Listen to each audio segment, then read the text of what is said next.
नमस्कार बंधुगण बंधु माने आपण मान समस्त को आज ज्योतिष कार्यक्रम को स्वागत। आज ज्योतिष कार्यक्रम टी कुंभ राशि व्यक्ति विशेष मानक पई बहुत गुरुत्वपूर्ण अटे, बहुत ही खास अटे। सर्वप्रथम आपण मानक 2000 नूतन वर्ष 2026 मसीहा को आपण मानक स्वागत। तेबे बंधु माने वीडियो टी को आगो को बढ़ाइबा, कारण आज भिडियोटी आगामी 2026 मसीहा नूतन वर्ष रे हेबाकु जाउथिबा घटना विषय रे यह सूचना देव। आगामी वर्ष 2026 रे बहुत लोकों भाग्य बा जीवन रे दुख भरी देव एवं बहुत लोकों भाग्य रे मध्य समस्या सृष्टि करिव। किंतु आज वीडियो रे आपण माने जानिबे 2000 मसीहा आरंभ रु हेबाकु थिबा घटना विषय रे, जहा आपण सुनिले मध्य आपण विश्वास करि परिबे नाही एवं जहा भी समस्या आपणकर 2025 रे थिला ताहाको ध्वंस विध्वंस करिवा आरंभ करिवो एवं पुनर्बार आपणक जीवन रे खुशीर लहरी खेलिबाकू जाउअछि एवं आपणकर भाग्य रे सुखर फूल फुटिबाकू जीव। तेबे बंधु माने आसंतु आरंभ करिबा आज रही कार्यक्रमटी एवं जानिबा आपणकर एई 2026 वर्षटी किपरि रहिबाकू जाउछि एवं किए करिवो एही शुभ परिवर्तन एवं विशेष करी केबे ठारू आपणक जीवन रे एही विशेष परिवर्तन हेबा पई जाउछि एवं केते तारीख मध्य रे आपण एही घटना गुडी को अनुभव करि परिबे। आजिर ए वीडियो रे से विषय रे विस्तार भाव रे आलोचना करिबा। ताहा सहित आपण को केउ सब उपाय करिबा को पड़िबो जहा आपणकर शुभाशुभ फल को द्विगुणित करिवो। एही वीडियोटी रो शेष भाग रे आपण मानकु निश्चित भाव रे जणाइबु जे सेथि पई आपण माने वीडियोटी को शेष पर्यंत निश्चिंत देखंतु। एहा पूर्वरु जदि आपण मानकर कुंभ राशि होई थाए तेबे वीडियोटी को गोटे लाइक करी चैनल टी को सब्सक्राइब कर दियंतु एवं कमेंट बॉक्स रे जय मां लक्ष्मी जय श्री जगन्नाथ अवश्य लिखि दियंतु। आगामी 120 दिन पर्यंत देवगुरु बृहस्पति ईश्वरंकर कृपारु तांकर गोचर रे गोटे बहुत बड़ परिवर्तन करने को जाउछंती, अर्थात बृहस्पति बकरी चलन करने को जाउछंती एवं यह नवेम्बर मास 11 तारिख ठारू आरंभ करी मार्च मास 2026 पर्यंत हेबाकू जाउअछि। तेबे गुरुंकर जेतेबेले बकरी चलन हुए गुरुंकर जहाँ भी पूर्व कर्म गुड़िक आपणक उपरे जहाँ भी शुभाशुभ फल बाकी रही थाए ताहा मध्य आपण मानकु प्रदान करिबा आरंभ करिथांती। तेबे बंधु माने आसंतु जानि नेबा आपणकर कुंभ राशि रे गृह रे देवगुरु बृहस्पति बकरी हेबा पई जाउछंती एवं तांकर बकरी दृष्टि केउ केउ भाव उपरकु रहिबाकू जाउअछि एवं कौन सब परिवर्तन आपण माने आपणक जीवन रे करिबाकू जाउछंती। आपणकर षष्ठ भाव रे देवगुरु बृहस्पति विराजमान अछंती एवं एही गृह रे 11 नवेम्बर ठारू 3 डिसेम्बर पर्यंत बकरी अवस्था रे रहिबे एवं 3 डिसेम्बर ठारू 11 मार्च पर्यंत आपणकर पंचम भाव रे बकरी अवस्था रे रहिबे, जहा आपण मानक पई सुवर्ण सुजोग नै आसुअछि। गुरु आपणकर षष्ठ भाव रे बकरी होई आपणकर दशम द्वादश द्वितीय भाव उपरकू रहुअछि। आपणकर राशि पई आपणकर एकादश द्वितीय भावर स्वामी हेउछंती देवगुरु बृहस्पति, तेणु करी सही गृह को जेहेतु गुरुंकर दृष्टि रहिबो आपण को निश्चिंत भाव रे मालामाल करिदेबे। जदि आपणकर आर्थिक समस्या रहिथिबो ताहा मध्य दूर होई जिवो। सबु परे भी आपण कुंडलीर षष्ठ भावटी होई थाए रोग ऋण शत्रुर भाव एवं सही गृह रे गुरु जेहेतु बकरी होउछंती बा आपण जदि कोनोसी क्रीडा बा प्रतियोगिता रे भाग नेउछंती बा जे कोनोसी प्रतियोगिता रे भाग नेउछंती आपण सेथिरे शुभाशुभ फल देखिबा पई पाइबे। समस्त कॉम्पिटिटिव एग्जाम रे आपण को सफलता प्राप्ति हेबो। एहा सहित जदि आपण कोनोसी कोर्ट कचेरी केस रे फसी जाइछंती दीर्घ दिन धरी जदि आपण एही कोर्ट कचेरी मामला रे अधिक अर्थ व्यय करुछंती बा आपणकर मानहानि हेउअछि बा आपण बहुत अधिक चिंताग्रस्त रहुछंती ସେଥିରୁ ମଧ୍ୟ ଆପଣ ବାହାରିବାକୁ ଆରମ୍ଭ କରିବେ। ଆପଣଙ୍କୁ ଏପରି ବ୍ୟକ୍ତି ମଧ୍ୟ ମିଳିବେ, ଆପଣଙ୍କୁ ପ୍ରତ୍ୟେକ କାର୍ଯ୍ୟରେ ସାହାଯ୍ୟ କରିବାର ବ୍ୟକ୍ତି ମିଳିବେ। ଏହିସବୁ ବିପରୀତ ପରିସ୍ଥିତିରୁ ଆପଣଙ୍କୁ ବାହାର କରିବାକୁ ସାହାଯ୍ୟ କରିବେ। ଯେଉଁ ବ୍ୟକ୍ତି ବିଶେଷମାନେ ବିଦେଶରେ ରହୁଛନ୍ତି ସେମାନଙ୍କ ପାଇଁ ବହୁତ ଭଲ ସମୟ ରହିଅଛି। ବିଦେଶରେ ତାଙ୍କର ପ୍ରମୋସନ୍ ହୋଇପାରେ ଏବଂ ସେମାନେ ଯଦି ବିଦେଶରେ ରହି କୌଣସି ସମସ୍ୟାରେ ରହୁଥିଲେ ବା କୌଣସି ବି ଟେନସନରେ ରହୁଥିଲେ, ଚାକିରିକୁ ନେଇ ଟେନସନରେ ରହୁଥିଲେ, ସେହିସବୁ ପରିସ୍ଥିତିରୁ ସେମାନେ ବାହାରକୁ ଆସିବେ। ଏବଂ ଯଦି ଆପଣ କର୍ମ ପାଇଁ ବିଦେଶ ଯିବା ପାଇଁ ଚାହୁଁଥିଲେ କିନ୍ତୁ ବହୁତ ଗୁଡ଼ିଏ ବାଧାବିଘ୍ନ ପାଇଁ ଆପଣ ଯାଇପାରୁନଥିଲେ, ଆପଣଙ୍କର ଆର୍ଥିକ ସମସ୍ୟା ଦେଖାଦେଉଥିଲା ବା ଆପଣଙ୍କର ପାସପୋର୍ଟ ଭିସାରେ ସମସ୍ୟା ଦେଖାଦେଉଥିଲା, ସେହି ସବୁ ସମସ୍ୟା ଗୁଡ଼ିକ ଆପଣଙ୍କର ଧୀରେ ଧୀରେ ଦୂର ହୋଇଯିବ। ଆପଣଙ୍କର ଜୀବନରେ କେହି ଏଭଳି ବ୍ୟକ୍ତି ଆସିବେ ଯିଏ ଆପଣଙ୍କ ଜୀବନରେ ଈଶ୍ୱରଙ୍କ ପରି ପ୍ରତ୍ୟେକ କ୍ଷେତ୍ରରେ ସାହାଯ୍ୟ କରିବେ।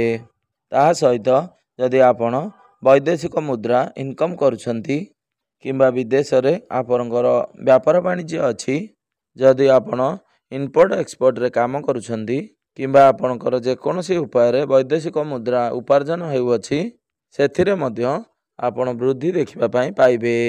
ତା ସହିତ ଆପଣ ଯଦି କିଛି ନୂତନ ବ୍ୟାପାର ବାଣିଜ୍ୟ ଆରମ୍ଭ କରିବା ପାଇଁ ଚିନ୍ତା କରୁଥିଲେ ଏବଂ ଆପଣଙ୍କର ପ୍ଲାନିଂ ଚାଲିଛି ଏବଂ ସେହି ଦିଗରେ ଆପଣଙ୍କର କାର୍ଯ୍ୟ କରୁଛନ୍ତି, ତେବେ ଆପଣ ମନେ ରଖନ୍ତୁ, ଆପଣ ଯଦି କିଛି ଲୋନ୍ ଚାହୁଁଛନ୍ତି ବା ଆପଣଙ୍କର ଅର୍ଥର ଅଭାବ ରହିଅଛି, ଆପଣଙ୍କୁ ଲୋନ୍ ଅତି ସହଜରେ ମିଳିଯିବ।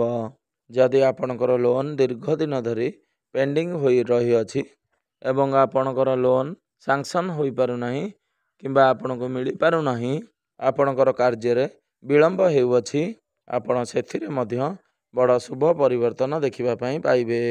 ସବୁଠାରୁ ବଡ଼ କଥା ହେଉଛି, ଯାହାଙ୍କର ସବୁଠାରୁ ବଡ଼ ଶତ୍ରୁମାନ ଥିଲେ, ଗୁପ୍ତ ଶତ୍ରୁ ଥିଲେ, ସେମାନେ ଆପଣଙ୍କର ନଜରକୁ ଆସିବେ। ଆପଣ ଆପଣଙ୍କର ଗୁପ୍ତ ଶତ୍ରୁମାନଙ୍କୁ ଜାଣିବେ, ବୁଝିବେ ଏବଂ କିଭଳି ସେହି ଗୁପ୍ତ ଶତ୍ରୁମାନଙ୍କୁ ନାଶ କରିବେ, ସେହି ଦିଗ ପ୍ରତି ଆପଣ କାର୍ଯ୍ୟ କରିବା ଆରମ୍ଭ କରିବେ। ଏହି ସମୟର ଅବଧି ମଧ୍ୟରେ ଆପଣଙ୍କର ଶତ୍ରୁମାନେ ନାଶ ଯିବେ। ଗୁରୁଙ୍କର ଦୃଷ୍ଟି ଆପଣଙ୍କର କର୍ମ ଭାବ ଉପରକୁ ରହୁଅଛି। ଆପଣଙ୍କର କାର୍ଯ୍ୟ କ୍ଷେତ୍ରରେ ଯଦି ଆପଣଙ୍କୁ ନୂତନ ଜବ୍ ମିଳିପାରୁନଥିଲା ବା ନୂତନ ବ୍ୟବସାୟରେ ସମସ୍ୟା ହେଉଥିଲା, ଆପଣ ସେଥିରୁ ମଧ୍ୟ ଲାଭ ଦେଖିବାକୁ ପାଇବେ। ଆପଣଙ୍କୁ ନୂତନ ଚାକିରି ମଧ୍ୟ ପ୍ରାପ୍ତି ହୋଇପାରେ, ଆପଣଙ୍କର ପଦୋନ୍ନତି ହୋଇପାରେ କିମ୍ବା କର୍ମକ୍ଷେତ୍ରରେ ଆପଣଙ୍କ ବିରୁଦ୍ଧରେ ଯେଉଁ ରାଜନୀତି ଚାଲୁଅଛି, ଆପଣଙ୍କର କର୍ମକ୍ଷେତ୍ରରେ ଯେଉଁ ବି ଶତ୍ରୁ ବୃଦ୍ଧି ହେଲେଣି, ସେହି ସବୁ ଦିଗରୁ ଆପଣଙ୍କୁ ନିଶ୍ଚିନ୍ତ ଭାବରେ ମୁକ୍ତି ମିଳିଯିବ।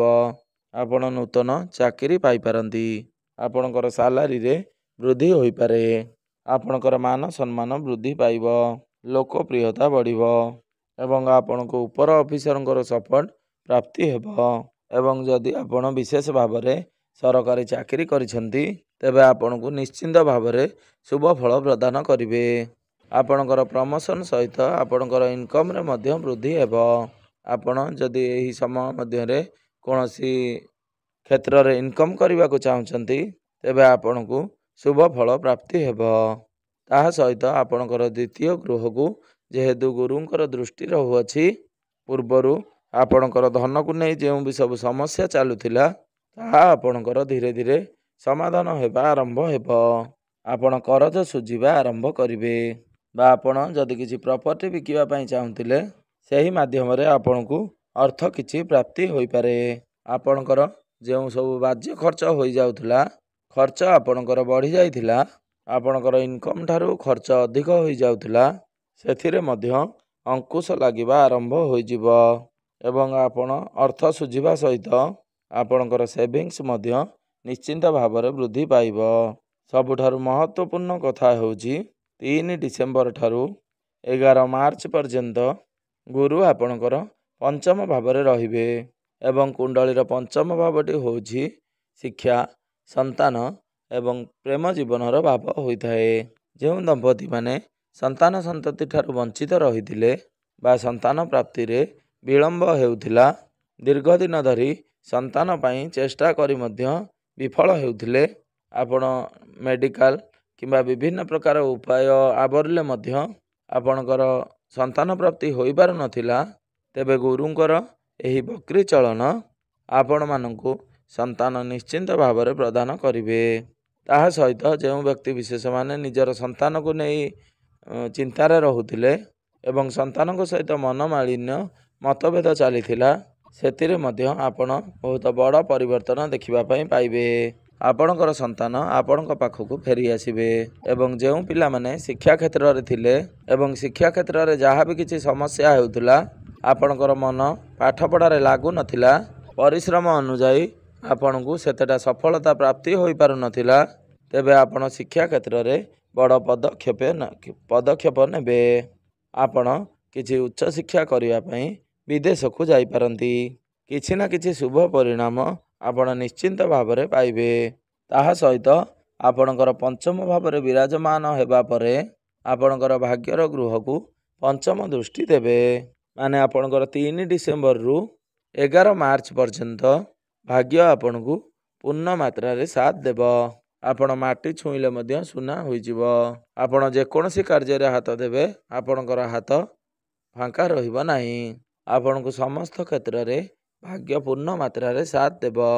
ଆପଣ ଭାଗ୍ୟର ଭାବକୁ ଦୃଷ୍ଟି ଦେଇ ଧନର ଭାବକୁ ଦୃଷ୍ଟି ଦେବେ ଏବଂ ବିପରୀତ ରାଜଯୋଗ ମଧ୍ୟ ବନାଇବେ। ଆପଣଙ୍କର ଲାଭର ଭାବକୁ ମଧ୍ୟ ଦୃଷ୍ଟି ଦେଉଛନ୍ତି। ଗୁରୁ ଆପଣଙ୍କର ଉଚ୍ଚ ଅବସ୍ଥାରେ ବିରାଜମାନ ଅଛନ୍ତି। ଉଚ୍ଚ ଅବସ୍ଥାରେ ବକ୍ରି ହେବା ଏହା ଏକ ଚମତ୍କାରୀ ପରିବର୍ତ୍ତନ। 3 ଡିସେମ୍ବର ପରେ ଆପଣଙ୍କର ରାଶିକୁ ଯେହେତୁ ଗୁରୁ ଦୃଷ୍ଟି ଦେବେ, ଆପଣଙ୍କର ଯାହା ବି କିଛି ସ୍ୱାସ୍ଥ୍ୟଗତ ସମସ୍ୟା ରହିଥିଲା ବା ରୋଗ ବୈରାଗ ଥିଲା, ସେଥିରେ ଆପଣ ବଡ଼ ପରିବର୍ତ୍ତନ ଦେଖିବେ। ଆପଣ ନିଜର କ୍ୟାରିୟର ପାଇଁ ଚିନ୍ତା କରିବେ ଏବଂ ଆପଣ ଆପଣଙ୍କର ସ୍ୱାସ୍ଥ୍ୟ ପ୍ରତି ଦୃଷ୍ଟି ଦେବେ। ଆପଣଙ୍କର ମାନ ସମ୍ମାନ ବଢ଼ିବା ସହିତ ଦୀର୍ଘ ଦିନ ଧରି ମାନେ ଆପଣ ଯେଉଁ 7 ବର୍ଷ ଧରି ଘାଣ୍ଟି ହେଉଥିଲେ, ସେଥିରୁ ଆପଣ ନିଶ୍ଚିନ୍ତ ଭାବରେ ବାହାରକୁ ଆସିବେ। ସବୁ ପରେ ବି ଗୁରୁଙ୍କର ଶୁଭାଶୁଭ ଫଳକୁ ବୃଦ୍ଧି କରିବା ପାଇଁ ଆପଣ ପ୍ରତ୍ୟେକ ଦିନ ଗୁରୁଙ୍କର ବୀଜ ମନ୍ତ୍ରର ଜପ 108 ଥର ନିଶ୍ଚିନ୍ତ ଭାବରେ କରନ୍ତୁ। ଓಂ ଗ୍ରାଂ ଗ୍ରିଂ ଗ୍ରୁଂ ସହ ଗୁରବେ ନମଃ ଏବଂ ପାଖରେ ଏକ ହଳଦିଆ କଲରର ରୁମାଲଟିଏ ରଖିବେ ଏବଂ ବହୁତ ବେଶୀ ହଳଦିଆ ରଙ୍ଗର ବସ୍ତ୍ର ପରିଧାନ କରିବେ। ଏହା ଆପଣମାନଙ୍କ ପାଇଁ ଶୁଭ ଫଳ ପ୍ରଦାନ କରିବ ଏବଂ ଗୋମାତାଙ୍କୁ ଚାରା ଖାଇବା ପାଇଁ ଦିଅନ୍ତୁ। ଆପଣଙ୍କୁ ଶୁଭ ଫଳ ପ୍ରାପ୍ତି ହେବ। ତେବେ ବନ୍ଧୁମାନେ, ଆପଣଙ୍କର ଜୀବନ ମଙ୍ଗଳମୟ ହେଉ, ଏହା ହିଁ ଈଶ୍ୱରଙ୍କ ନିକଟରେ ଏତିକି ପ୍ରାର୍ଥନା। ଧନ୍ୟବାଦ।